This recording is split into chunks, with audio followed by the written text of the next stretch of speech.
Hello my dear शूरवीर, कैसे हैं आप सब। जी हाँ, मैं बिल्कुल ठीक हूँ और उम्मीद करता हूँ आप भी अपनी जगह कुशल मंगल हैं। तो चलिए आगे बढ़ते हैं। आज मैं आपके पास लाया हूँ एग्रीमेंट, वो भी कोई और नहीं, वैगरिंग एग्रीमेंट। अब बात यह आएगी सर कि वैगरिंग एग्रीमेंट क्या है, क्योंकि अभी तक तो हमने सुना नहीं, इसीलिए तो लेकर आया हूँ, सुनने के लिए, समझने के लिए, जानने के लिए। चलिए आगे बढ़ते हैं। इमेज से आप देख सकते हैं वैगर इज नथिंग बट अ बेट, शर्त। और शर्त तो हमेशा जुए में लगाई जाती है, तो दैट्स वाई बेटिंग एग्रीमेंट बोलेगा तो वैगरिंग एग्रीमेंट मीन्स। अगर किसी ने कहा कि भैया इसने शर्त लगाई है, तो मतलब समझ जाओ ये वैगरिंग की बात कर रहा है। ये जो प्रोमिसेस हैं वो वैगरिंग प्रोमिसेस हैं या फिर बैटिंग प्रोमिसेस हैं। ठीक है, अब इसमें ना ये बात बहुत इंपॉर्टेंट है जिससे हमें पता चलता है कि इट इज अ वैगरिंग एग्रीमेंट। पहला, कॉन्ट्रैक्टिंग पार्टी कम से कम दो होने चाहिए, तो एक पार्टी जीतेगी और दूसरी पार्टी हारेगी, ये निश्चित है, क्योंकि शर्त में यही होता है, एक जीतेगा और एक हारेगा, हेड या टेल, है ना, डिपेंडिंग ऑन फ्यूचर इवेंट। क्योंकि जो भी हम शर्त लगाते हैं फ्यूचर इवेंट पे लगाते हैं और वो हमें पता नहीं होता है कि क्या होने वाला है, या तो होगा या तो नहीं होगा, होगा तो ऐसा होगा, नहीं होगा तो वैसा होगा। ठीक है, और सबसे इंपॉर्टेंट चीज प्लीज ध्यान से सुनना, जो भी कॉन्ट्रैक्टिंग पार्टीज है ना, they don't have any interest in the event. जिस चीज के लिए उन्होंने शर्त लगाई है ना, उस चीज के लिए उनको कोई मतलब नहीं है, उसके साथ क्या होगा उससे कोई मतलब नहीं है। लेकिन उनको मतलब किससे है, विनिंग और लूजिंग अमाउंट ऑफ वेगर। जो उन्होंने शर्त लगाई है, मैं जीतूंगा कि हारूंगा, उस पर उनका मेन फोकस होता है। इसका एग्जाम्पल मैं आपको एकदम अच्छे से देता हूं, आप ध्यान से देखिए। ये है हमारे संता जी और ये है हमारे बंता जी। तो संता और बंता के बीच में एक एग्रीमेंट हुआ। क्या एग्रीमेंट हुआ, बोला अगर इंडिया जीतेगा ना ट्रॉफी, तो संता देगा बंता को 50,000 रुपये। क्लियर, मैंने क्या कहा, जो डील हुआ है इनके बीच में, इसमें ये हुआ कि अगर इंडिया जीतती है, अगर इंडिया जीतती है तो संता देगा बंता को 50,000, और अगर उल्टा हुआ, मतलब अगर इंडिया हारती है तो फिर बंता देगा संता को 50,000। सिंपल है, ठीक है, ऐसा इनके बीच में डील हुआ। अब इसमें मजेदार बात देखो, अब या तो संता जीतेगा या तो बंता जीतेगा, तो हो गया, one party will win and another party will lose. अच्छा, ये जीतेगा हारेगा कब पता चलेगा, फ्यूचर में, और ये फ्यूचर हमको पता है कि कौन जीतेगा, वी डोंट नो। सो इसीलिए यहां लिखा है depending on future uncertain events. अब देखो मजेदार बात, संता और बंता मान के चलो दोनों भारतीय नागरिक हैं, इंडियन सिटीजन हैं, और हम सब इंडियन सिटीजन हैं। आप मुझे बताओ, अगर इंडिया का कोई मैच चलेगा, कोई स्पोर्ट्स का एक्टिविटी होगा, आप क्या एक्सपेक्ट करोगे, इंडिया ही जीते। लेकिन आप मुझे बताइए, जिन्होंने शर्त लगाई है संता और बंता में, क्या उनका मेन फोकस ये होगा कि इंडिया अच्छा खेले, इंडिया जीते? नहीं, उनका मेन फोकस क्या होगा मालूम है भाई? अगर मैंने बोला है कि इंडिया जीतेगी तो मेरे को इतना पैसा मिलेगा, तो वो बोलेगा इंडिया जीते जीते जीते जीते जीते। और अगर किसी ने बोला है कि इंडिया हारेगी तो मेरे को इतना पैसा मिलना चाहिए, तो बोलेगा इंडिया हारे हारे हारे हारे। मतलब उनका फोकस स्पोर्ट्स पे नहीं है, उनका फोकस स्पोर्ट्स में लगाई हुई शर्त पर है कि भैया मैं जीतूंगा कि हारूंगा। ये बहुत इंपॉर्टेंट है वैगरिंग एग्रीमेंट में, है ना, इंटरेस्टिंग। तो अभी ये जो एग्जांपल है ना, मैं इसी को अभी आगे कंटिन्यू करूंगा कुछ और चीजें समझाने के लिए, क्योंकि वैगरिंग एग्रीमेंट में कुछ और भी चीजें इंपॉर्टेंट है। आ जाइए, सारी बातें सेम है, ठीक है। हमने इसे संता बनाया था और हमने इसे बंता बनाया था, राइट है ना, ठीक है। तो फ्यूचर हमें पता नहीं था कौन जीतेगा, लेकिन अब हमें पता चल चुका है, आउटकम निकल चुका है। आउटकम ये है कि इंडिया जीत गई, और शर्त के मुताबिक आपको मालूम है क्या था, कि संता देगा बंता को 50,000 रुपए। यही था ना डील, ठीक है। ये क्या था इनके बीच में, एग्रीमेंट था। अब मजेदार बात क्या हुआ, ये संता है और ये बंता है। अब मजेदार चीज क्या हुई, बंता खुश हुआ, बोला ए चल भाई पैसा निकाल। बंता सिर पकड़ के बैठ गया, बोला यार अब तो इसको 50,000 रुपया देना पड़ेगा। और मजेदार बात मालूम है क्या है, संता के पास पैसा था नहीं। अब डील तो डील है, अब संता बोला क्या करूं। अब संता के कांटेक्ट में थी कांता। संता के कांटेक्ट में थी कांता, बहुत अच्छी फ्रेंड है, ठीक है, संता को समझ के लेती है। ठीक है, तो संता भाई साहब गए कांता के पास, संता भाई साहब गए कांता के पास, ठीक है। सिनेरियो समझ रहे ना, संता भाई से, ये एक अलग सिनेरियो है ना। अब ये अलग एक नया सिनेरियो आ रहा है इनके बीच में, ठीक है। संता गए कांता के पास, Santa applies to Kanta for loan. बोला यार एक काम कर, मेरे को 50,000 की जरूरत है। एक्चुअली मुझे बंता से मैंने शर्त लगाई थी और मैं हार गया हूँ, तो मुझे बंता को पैसा देना पड़ेगा, मेरे पास पैसा है नहीं। तो एक काम कर प्लीज़, बंता को तो Santa applies to Kanta for Kanta Santa applies to Kanta for loan वो पेज Banta to settle about deal. तो क्या हो गया कि कांता ने उसको पैसा दे दिया। किसको दे दिया? बनता को। ठीक है, इतना समझ में आ गया? ठीक है, इज दैट क्लियर? चलो अभी आगे देखो, बहुत ही इंटरेस्टिंग फैक्ट, और एकदम ध्यान से सुनना, एकदम ध्यान से सुनना। इसमें मैं दो बातें करूंगा। पहले प्लीज ध्यान से सुनना, एकदम ध्यान से सुनना। कांता, ये जो लेडी है, Kanta can't recover from Santa. Situation बताता हूं। हुआ क्या, सांता को बंता को पैसा देना था, लेकिन वो दे नहीं पाया, तो उसने कांता को अप्रोच किया और कांता ने बंता को पैसा दे दिया। अब कांता आई, कांता बोली कि सांता को, अरे भैया जो 50,000 मैंने तुमको दिया था मुझे वापस करो। संता हंसने लगा, बोला कौन सा पैसा? बोला अरे ऐसा कैसा, कौन सा पैसा? मतलब तूने मेरे से लोन लिया था 50,000 रुपया बंता को देने के लिए, अब तेरे को देना पड़ेगा, तूने प्रॉमिस किया था, इट्स अ डील। और कॉन्ट्रैक्ट एक्ट 1872 के अंदर फिर मैं तेरे को देख मैं छोड़ेगी नहीं तेरे को। तो हुआ यही, कांता ने सांता के लिए केस किया, ठीक है कि नहीं है, कॉन्ट्रैक्ट के बेस। प्लीज ध्यान से समझना। अब मजेदार चीज क्या हुई, सांता को जो है ना कुछ चीजें पता थी कॉन्ट्रैक्ट एक्ट 1872 की, ठीक है। तो जब कांता ने सांता पर केस किया कि ये मेरा 50,000 रुपया वापस नहीं लौटा रहा है, तो कोर्ट ने बोला तुम सांता से 50,000 रुपए रिकवर नहीं कर सकते। क्यों?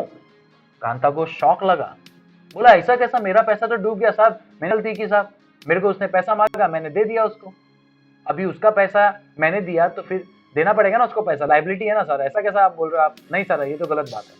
तो उसने समझाया, बोला वेट, पहली बात तो ये है कि कांता तुम सांता से वो 50,000 रिकवर कर ही नहीं सकते। उसका रीजन बताता हूं। वैगरिंग एग्रीमेंट जो है ना, वैगरिंग एग्रीमेंट वो इलीगल है। मतलब ये जो डील हुई है ना, ये वाला ऊपर जो दिख रहा है आपको, ये जो डील है वो है वैगरिंग एग्रीमेंट, और ये जो वैगरिंग एग्रीमेंट है वो क्या है? इलीगल एग्रीमेंट है। तो कहने का मतलब यह है कि ये शुरुआत से ही बेकार है, और ये शुरुआत से ही कॉन्ट्रैक्ट ही नहीं है, ठीक है। और जो चीज कॉन्ट्रैक्ट ही नहीं है, जो चीज प्रॉमिस है ही नहीं कानून की नजर में, तुम उसके लिए एक नया प्रॉमिस कर रहे हो, हाउ इज इट पॉसिबल? एकदम लॉजिकल। कांता सिर पकड़ के बैठ गई, बोला अरे बाप रे कहां फंस गई मैं। और देखो आगे लिखा भी है, एंड एग्रीमेंट कोलेट्रल या इंसिडेंटल टू वैगरिंग एग्रीमेंट। प्लीज ध्यान से देखना, यहां पर आप फोकस करो। तो ये वाला जो पार्ट है, ये एक नया कॉन्ट्रैक्ट बनने जा रहा था, है ना, क्योंकि यहां पर किसने अप्रोच किया? सांता ने। किसको? कांता को, है ना। तो यहां पर कॉन्ट्रैक्टिंग पार्टीज कौन है? सांता और कांता। आप समझ रहे हो कि नहीं? तो यहां पर क्या हो गया, ये कोलेट्रल एग्रीमेंट बन गया। किसके लिए? वैगरिंग एग्रीमेंट के लिए। तो ये एक वैगरिंग एग्रीमेंट है, और ये जो है कोलेट्रल एग्रीमेंट है। कौन सा एग्रीमेंट है? कोलेट्रल एग्रीमेंट है। किसका? वैगरिंग एग्रीमेंट का, कनेक्टेड एग्रीमेंट, ठीक है कि नहीं है। और मजेदार चीज, ये जो कोलेट्रल एग्रीमेंट है ना, मींस जो कांता और सांता के बीच में डील हुआ है ना, वो वॉइड है। क्या है? वॉइड है। क्यों? क्योंकि वैगरिंग एग्रीमेंट इलीगल है, और इलीगल एग्रीमेंट के लिए आप अगर एक नया सा एग्रीमेंट करते हो उससे कनेक्टेड, तो वो भी क्या है? वॉइड है। इलीगल नहीं है लेकिन वॉइड है। और आपको मैंने ऑलरेडी बताया कि what is the exact difference between illegal agreement and void agreement. Illegal agreement punishable under Indian penal code, but void agreement are not punishable under Indian penal code. इतना भी मैं आपको कहूंगा सिर्फ, ठीक है। तो यहां पर बात समझ में आ रही है। कांता और संता के बीच में जो एग्रीमेंट बना वो कोलेट्रल एग्रीमेंट बन गया है, और वो वॉइड है। क्यों? क्योंकि जो संता और बंता ने एग्रीमेंट किया था वो वैगरिंग एग्रीमेंट है, और आपने उससे जुड़कर एक कोलेट्रल एग्रीमेंट बनाया है। Is that clear? तो दोनों केस में इलीगल एंड वॉइड एग्रीमेंट है ना, ये देखो, ये दोनों केस में इलीगल एंड वॉइड एग्रीमेंट, आप जानते हो शुरुआत से कॉन्ट्रैक्ट ही नहीं है। तो अगर ये शुरुआत से कॉन्ट्रैक्ट ही नहीं है तो लीगली इन्फोर्सिएबल भी नहीं है, मतलब आप कोर्ट में जाकर इसके खिलाफ एक्शन भी नहीं ले सकते हैं।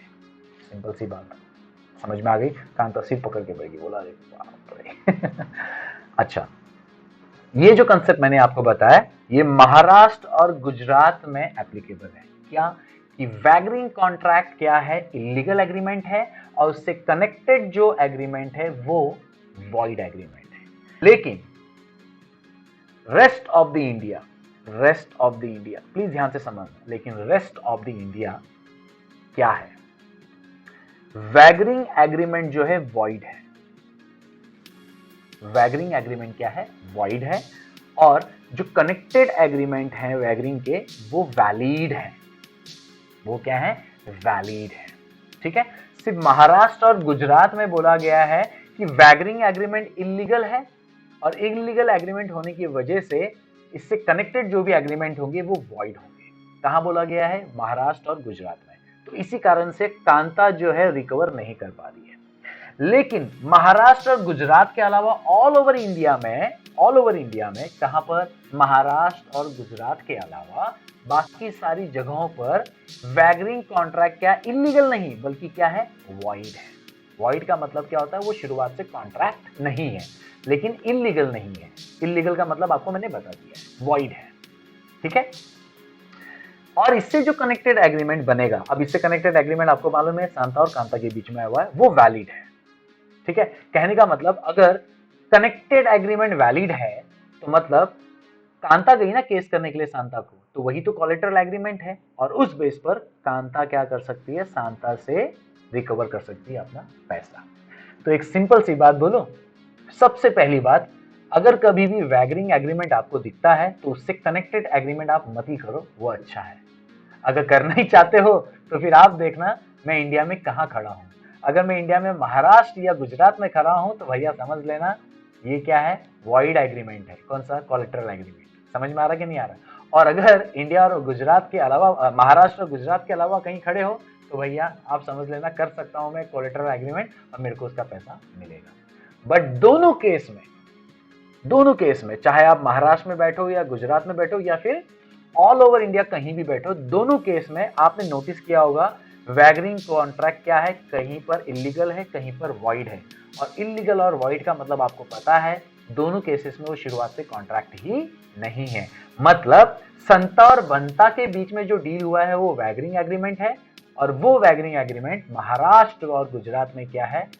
इलीगल है, और रेस्ट ऑफ इंडिया क्या है? वॉइड है, वैगरिंग एग्रीमेंट। और दोनों केस में संता और बंता आपस में एक दूसरे पर केस नहीं कर पाएंगे अगर किसी ने अपनी प्रॉमिस तोड़ी तो। क्यों? क्योंकि नॉट इन्फोर्सिबल बाय लॉ है।